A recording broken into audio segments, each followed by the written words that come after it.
हाय friends, good morning everyone. LT Salim Usmani channel में आपका स्वागत है। फ्रेंड्स, आज हम बात करने वाले हैं थायराइड। थायराइड आज के टाइम में बहुत ज़्यादा एक कॉमन बीमारी हो चुकी है जो लोगों में काफ़ी रफ्तार से फैल रही है और ये पेशेंट से काफ़ी लोग परेशान हैं कि थायराइड होता कैसे है, थायराइड के लिए क्या करना चाहिए। तो इन सब के बारे में मैं आज इस वीडियो में आपको डिस्कस करने वाला हूँ कि थायराइड की जो मेन 10 लक्षण हैं या 10 कारण हैं वो इन 10 वजहों से मतलब मोस्टली थायराइड होती है। वैसे तो कारण काफ़ी हैं, लेकिन मैं आपको 10 कारण आज इस वीडियो में बताने वाला हूँ जिससे हमारे अंदर थायराइड बहुत जल्दी फैलती है। तो हम नॉर्मल थायराइड के बारे में जान लें। जो हमारी ये सांस लेने वाली नली है जिसको हम ट्रैकिया कहते हैं, इसकी आगे की साइड में एक तितली वाले शेप में हमारा थायराइड ऑर्गन लगा होता है जिसको हम बोलते हैं थायराइड ग्लैंड। और इस जो थायराइड ग्लैंड है या जो हमारा थायराइड हार्मोनेंस है वो एक हार्मोनेंस रिलीज करता है जिसका नाम होता है थायरोक्सिन। और थायरोक्सिन जो हार्मोनेंस है वो हमारे मेटाबॉलिज्म क्या होता है। मेटाबॉलिज्म एक हमारी बॉडी में एनर्जी प्रोवाइड करता है। मेटाबॉलिज्म हमारी जो भी हमारे सेल हैं, टिश्यू हैं, उनको एनर्जी प्रोवाइड करता है जिससे हम बहुत ताज़ा और हम हेल्दी और काफ़ी चुस्ती फुर्ती हमारी जिस्म में रहती है और हम काफ़ी एक्सपर्ट रहते हैं, एक्टिव रहते हैं। वो सारी हमारी जो एक्टिविटी है वो हमारे मेटाबॉलिज्म हम बॉडी को प्रोवाइड करता है। तो इस मेटाबॉलिज्म के लिए जो हमारा थायरोक्सिन हार्मोनेंस है, जो हमारा थायराइड ग्लैंड से बनता है, वो हार्मोनेंस हमारा मेटाबॉलिज्म के लिए बहुत ज़्यादा इंपॉर्टेंट है। बहुत बड़ा रोल है हमारे थायरोक्सिन हार्मोनेंस का मेटाबॉलिज्म के लिए। और मेटाबॉलिज्म हमारी एनर्जी प्रोवाइड करता है हमारी बॉडी के लिए। जो भी हम एक्टिविटी करते हैं, दौड़ते हैं, भागते हैं, जितना भी हमारी बॉडी में फुर्ती चुस्ती लाता है वो सब हमारा मेटाबॉलिज्म का ही कार्य होता है। जो हमारा थायरोक्सिन हार्मोन मेटाबॉलिज्म के लिए बहुत इंपॉर्टेंट है और मेटाबॉलिज्म हमारी बॉडी के लिए एनर्जी प्रोवाइड करता है। तो इसके बाद मैं आपको बताने वाला हूँ जो हमारे थायराइड होने के कारण होते हैं या जो सिम्टम्स हो सकते हैं, लक्षण होते हैं। तो किस किस वजह से हमें थायराइड हो सकता है। तो थायराइड को अगर हम एक मेडिकल टर्म में जाने तो हम इसको T3, T4, TSH भी कहते हैं। तो आइए वो 10 वो कारण जानते हैं जिससे थायराइड हो सकता है। तो नंबर फर्स्ट जानेंगे हम आयोडीन।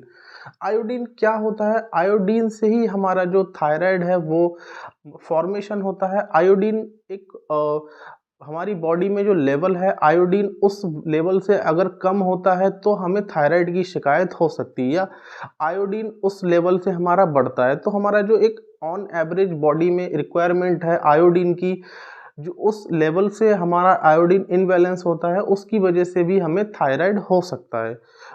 और जो आयोडीन ही वही हमारा फॉर्मेशन करता है हमारे थायराइड का।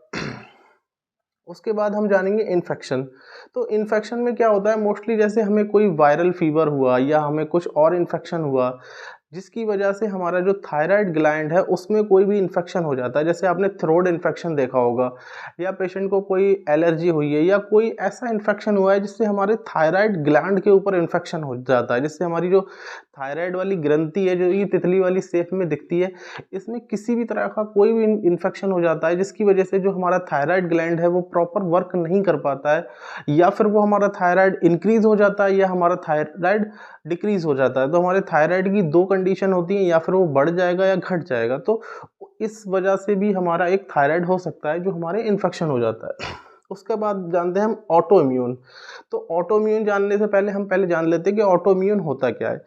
ऑटो इम्यून जैसे एक हमारा अभी जैसे लाइक इंडिया है, तो इंडिया से को प्रोटेक्ट करने के लिए हमारी आर्मी हमारे बॉर्डर के चारों तरफ लगी है, जो हमारे देश को बचा रही है। कोई भी बाहर का सैनिक आके हमारे देश में ना घुसे और हमारे देश के अंदर कोई भी मतलब ऐसी चीज़ ना करे जिससे नुकसान पहुँचे। तो सेम जो ऑटो इम्यून है वो क्या करता है, हमारी बॉडी को प्रोटेक्ट करता है। जो बाहर का कोई भी बैक्टीरिया या कोई भी इन्फेक्शन है या कुछ भी वायरल इन्फेक्शन होता है, उन सब से हमारा जो हमें प्रोटेक्ट करता है वो हमारा ऑटो इम्यून होता है। ऑटो इम्यून का काम होता है कि हमें प्रोटेक्ट करना, और कोई भी अगर बैक्टीरिया हमारे अंदर आ जाता है तो उसको फाइट करना। कभी कभी ये क्या होता है, हमारे बॉडी के अंदर आपस में ही जैसे सेना कभी-कभी ऐसा होता है कि हमारे अंदर ही देश में सेना आपस में लड़ जाती है, तो हमारे ऑटोइम्यून में जो हमारे सेल होते हैं वो अंदर ही अंदर कभी लड़ जाते हैं। जब वो अंदर-अंदर फाइट स्टार्ट करने लगते हैं तो उससे क्या होता है कि हमारी थायराइड ग्रंथि है जो इसमें कुछ भी हार्मोनस इम्बैलेंस की वजह से ये प्रॉपर वर्क नहीं कर पाती, जिसकी वजह से हमें थायराइड हो सकता है। उसके बाद हम जानेंगे डायबिटिक। डायबिटिक जो स्टेज 1 होती है तो उसमें क्या होता है वो भी हमारा ऑटो इम्यून में आता है।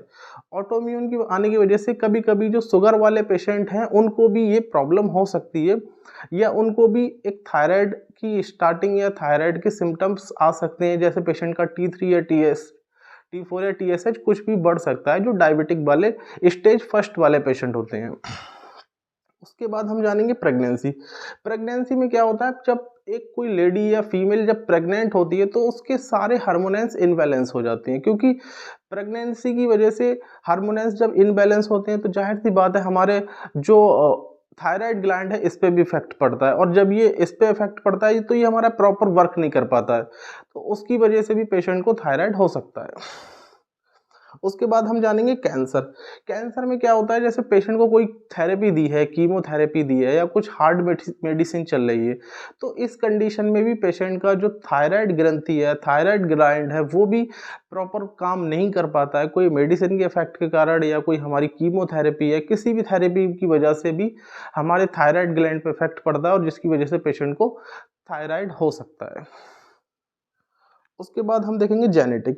अब जैसे जेनेटिक क्या होता है, कोई पैदाइशी किसी की जो थायराइड ग्रंथि है वो प्रॉपर बन नहीं पाई है, या थायराइड ग्रंथि में कोई प्रॉब्लम्स है जो जिसको हम बोलते हैं जेनेटिक थायराइड, या फिर कुछ बच्चों में या कुछ पेशेंट्स में ऐसा होता है कि थायराइड ग्रंथि स्टार्टिंग से ही अबनॉर्मल होती है, उसमें कुछ ना कुछ कमी होती है, जिसकी वजह से पेशेंट को एक थायराइड स्टार्टिंग से होता है, तो उस वजह से भी पेशेंट को थायराइड हो सकता है। फिर हम जानेंगे जो नॉर्मल, जैसे आपने देखा होगा कभी-कभी एक गाँठ होती है, एक तो नॉर्मल कैंसर की गाँठ होती है या टीबी की गाँठ होती है, वो गाँठ नहीं, एक नॉर्मल गाँठ होती है। जो आपने देखा होगा कभी सिंगल गाँठ होती है, कभी के पेशेंट के पेट में होती है या गर्दन पे होती है, ये साइड होती है, बैक साइड में होती है। तो उससे क्या होता है, हमारा जो थायराइड है वो थायराइड जो ग्लैंड है वो अबनॉर्मल होने की वजह से, या हमारा थायरोक्सिन हार्मोन्स प्रॉपर रिलीज़ नहीं हो पाता है, तो उस वजह से भी पेशेंट को हमारे थायराइड की शिकायत हो सकती है। उसके बाद हम मेडिसिन में जैसे हमारी कुछ सर्जिकल की कुछ जो पेशेंट की सर्जरी होती है उसपे कुछ मेडिसिन ऐसी चलती हैं जिसके इफ़ेक्ट की वजह से भी पेशेंट को थायराइड हो सकता है।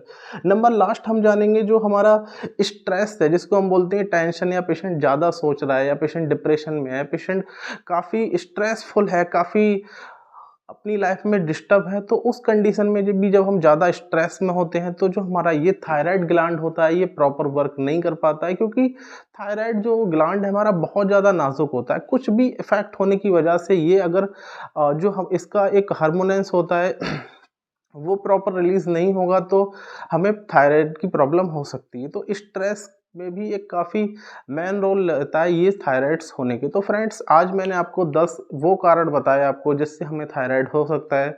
तो अगर आप चाहते हैं तो इन सब चीज़ों से बचें और इन सारी चीज़ों पे ध्यान दें, तो आप आई होप कि आप थायराइड से बच सकते हो, और आप वीडियो को ज़रूर देखें। आगे वाली वीडियो में मैं आपको बताने वाला हूँ थायराइड के लिए क्या खाना चाहिए और थायराइड से बचने के लिए क्या करना चाहिए, थायराइड के लिए कौन सी एक्सरसाइज करना चाहिए, थायराइड्स के लिए कौन से फल, कौन सी सब्जियां, कौन सी ड्राई फ्रूट्स खाना चाहिए, उन सब के बारे में मैं आपको डिस्कस करने वाला हूं। तो फ्रेंड्स मेरी सारी वीडियो को सपोर्ट करें और सारी वीडियो को देखें, और मैं आपको जो भी थायराइड के बारे में सारी मेडिसिन ट्रीटमेंट सारी इस वीडियो में बताने वाला हूं।